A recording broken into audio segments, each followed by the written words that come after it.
আলাইকুম। আমরা এখন আছি কক্সবাজার হিমছড়িতে। সেখানে একটি ঝর্ণা আছে, অনেক সুন্দর ঝর্ণা আপনারা দেখতে পাচ্ছেন। আমার ভাগ্নি খুকি, লাল টুকটুকি খুকিকে ক্যাবটা কিনে দিয়েছিলাম। সাথে আছে আরাফ, শিল্পী, আমার ছোট বোন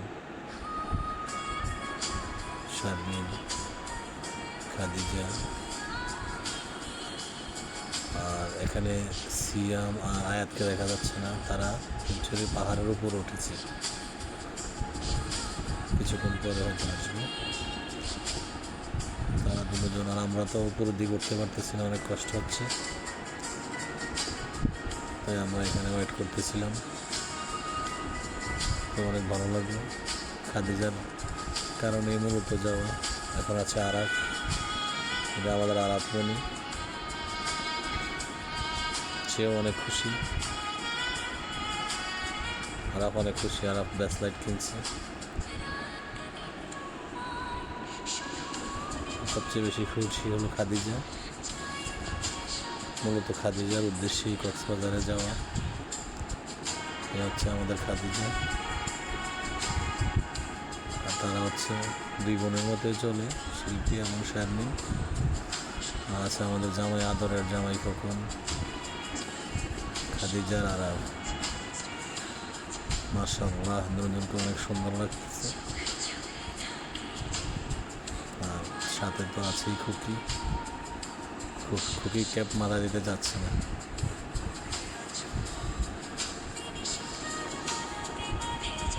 আমরা দেখতে পাচ্ছি আরেকজন বোন অনেক সুন্দর করে ছবি উঠাইতেছে ঝর্নার পাশে দাঁড়িয়ে।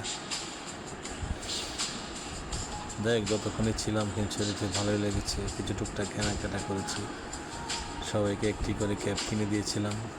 আর আয়াত, খাদিজা, খুকি, আরাফের মামা নিয়েও ক্যাব দিয়ে বসছে। মাশাআল্লাহ, আলহামদুলিল্লাহ। আরে সরি, আরাফের মা আর খুকির মামা নেই, ভুল বলেছি, আমি দুঃখিত। সাথে আছে আবার খুকির মামাও আছে, এটা হচ্ছে খুকির বড় মামা আর কি। যাই হোক, সবাই অনেক আনন্দ করতেছে। আল্লাহ যত সবার স্বাস্থ্যকে ভালো রাখে,